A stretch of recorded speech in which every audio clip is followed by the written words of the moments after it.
Iya, sekarang nomor 10. Ya, silakan dibaca dulu nomor 10, dihayati, dipahami. Oke. Nomor 10 ini yang kita lihat di sini sebenarnya ada sebuah definisi. Suatu ideologi selain memiliki aspek-aspek yang bersifat ideal, yang berupa cita-cita, serta nilai-nilai yang dianggap baik, juga harus memiliki norma yang jelas karena ideologi harus mampu direalisasikan dalam kehidupan sehari-hari. Ya, itu panjang soalnya ya. Kita langsung lihat di bawahnya aja. Gambaran di atas merupakan isi kandungan Pancasila sebagai. Oke, kita lihat. Di sini kita akan membicarakan soal nilai. Nilai atau value.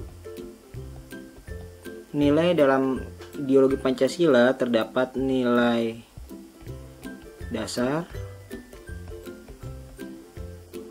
nilai praksis, dan nilai instrumental. Di sini sebenarnya kalau misalnya kita lihat di soal nomor 10 sudah ada kata kuncinya, yaitu ada kata yang di sini direalisasikan. Kalau misalnya kita lihat 3 komponen ini di nilai atau value ini, yang paling masuk akal adalah di sini nilai praksis atau prakteknya. Jadi kalau misalnya kita lihat antara soal kemudian di jawaban, ternyata nilai praksis itu ada di pilihan nomor C. Nah, apa sih nilai praksis? Praksis itu adalah, nah ini jawabannya, bisa direalisasikan. Jadi nilai-nilai Pancasila bisa direalisasikan dari sila 1 sampai sila kelima. Kemudian kalau nilai dasar adalah nilai fundamental atau yang mendasari, contohnya ini Pancasila, kemudian dia mendasari Undang-Undang Dasar 45. Nanti akan diturunkan lagi menjadi undang-undang. Nah, nilai dasar ini masuknya ke sini. Lalu nilai instrumental itu adalah alat. Gimana caranya untuk membuat Pancasila yang abstrak ini menjadi sebuah konkret adalah melalui ini, UUD 45. Jadi sila pertama diwakili oleh Undang-Undang Dasar 1945 pasal sekian. Kemudian sila kedua diwakili di Undang-Undang Dasar 1945 pasal sekian. Jadi seperti itu penjelasannya. Untuk nomor 10 kita bisa mendapatkan jawabannya, yaitu nilai praksis. Oke, kita lanjut lagi ke nomor 11. Oke, sekarang kita bahas nomor 11. Nomor 11 ini silakan dilihat dulu aja ya soalnya. Ya, udah dilihat soalnya. Ini sebenarnya yang ditanyakan adalah mengenai amandemen dasar atau pemikiran yang melatar belakangi dilakukannya perubahan Undang-Undang Dasar atau amandemen dari tahun 45 sampai sekarang. Kira-kira apa ya? Tapi di sini jangan lupa ada kecuali. Oke, kita perhatikan dari option A sampai yang E. Yang A itu UUD tahun 45 membentuk struktur ketatanegaraan yang bertumpu pada kekuasaan tertinggi di tangan MPR yang sepenuhnya melaksanakan kedaulatan rakyat. Oh, ini benar banget. Hal itu berakibat pada tidak terjadinya saling mengawasi dan saling mengimbangi atau checks and balance pada institusi-institusi ketatanegaraan. Artinya ketika muncul amandemen sebenarnya ada sesuatu yang salah di situ atau kurang tepat, sehingga harus direvisi atau diamandemen agar satu instansi negara itu ada check and balance-nya. Ketika kita melihat di option A, itu struktur ketatanegaraannya MPR memang betul adalah pilihan rakyat. Akan tetapi ketika proses pemilihan tersebut misalnya terjadi sesuatu yang kurang benar atau kurang tepat, sehingga butuh lembaga checks and balance-nya. Jadi yang A ini adalah jawaban yang positif. Yang B, UUD tahun 45 memberikan kekuasaan sangat besar terhadap kekuasaan eksekutif atau presiden. Kemudian sistem yang dianut Undang-Undang Dasar tahun 45 adalah dominan eksekutif atau eksekutif heavy, yakni kekuasaannya berada di tangan presiden dan terpusat untuk menjalankan pemerintahan. Dilengkapi oleh berbagai konstitusi yang disebut dengan hak prerogatif, kemudian gerasi, amnesti, abolisi, dan rehabilitasi. Dan kekuasaan legislatif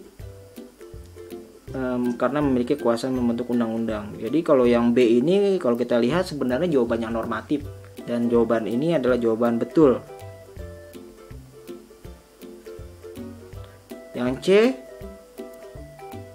ini yang terlihat di UUD, Undang-Undang Dasar tahun 45 mengandung pasal-pasal terlalu luas. Karena apa? Karena menimbulkan lebih dari satu tafsiran. Betul sekali. Jadi yang C ini juga positif.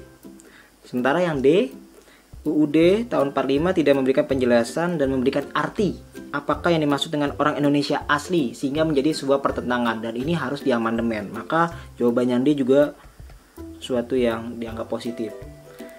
Tinggal yang E kita lihat apakah ada jawabannya atau ternyata tidak ada jawabannya. Yang E, UUD Negara Republik tahun 45 tidak memberikan kewenangan kepada kekuasaan presiden untuk mengatur hal-hal yang penting dengan undang-undang. Undang-Undang Dasar Negara Republik Indonesia tahun 45 menetapkan bahwa presiden juga memiliki atau memegang kekuasaan legislatif, sehingga presiden dapat merumuskan hal-hal penting sesuai dengan kehendaknya dalam Undang-Undang Dasar.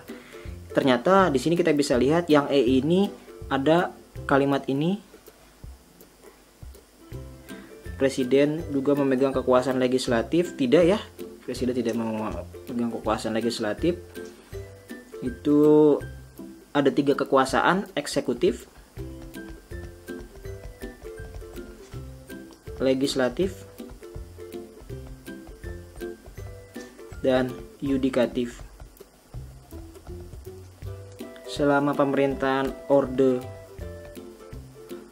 Baru, trias politika ini dilaksanakan. Jadi kalau misalnya jawaban yang E ini tidak atau kurang tepat ya sebenarnya, karena presiden ini tetap di kekuasaan eksekutif. Ini presiden, legislatifnya itu DPR, yudikatifnya itu MA dan KY. Oke, jadi untuk nomor 11 jawabannya yang E. Oke, lanjut lagi ke nomor berikutnya. Oke, kita lanjut lagi ke nomor 12. Silakan sobat akses lihat di nomor 12 ini. Baik, setelah melihat soal ada sesuatu yang kurang tepat sebenarnya di sini ya. Ada tulisan ini sebenarnya tidak ada, ini adalah typo. Oke, sekarang kita lanjut lagi ke bagian soalnya.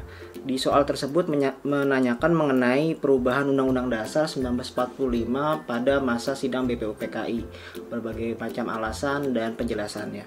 Nah, di sini kita lihat yang ditanyakan sebenarnya adalah kecuali.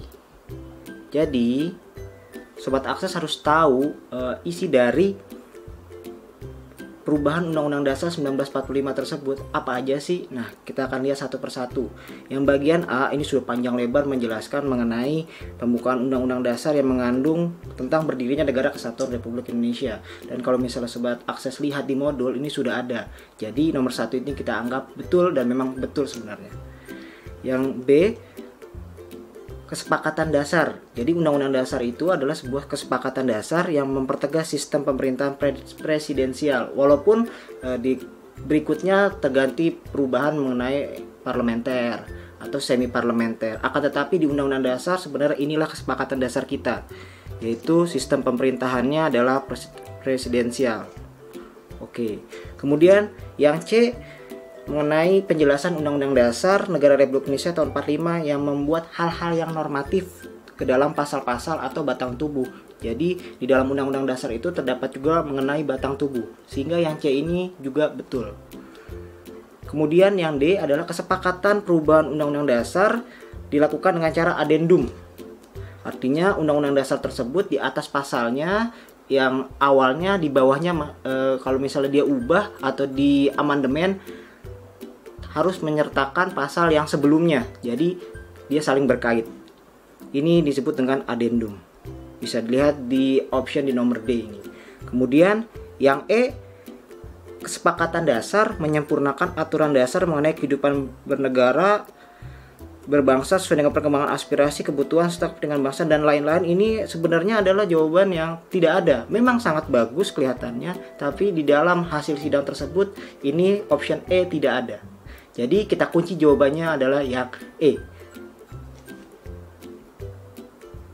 Kita lanjut ke soal berikutnya.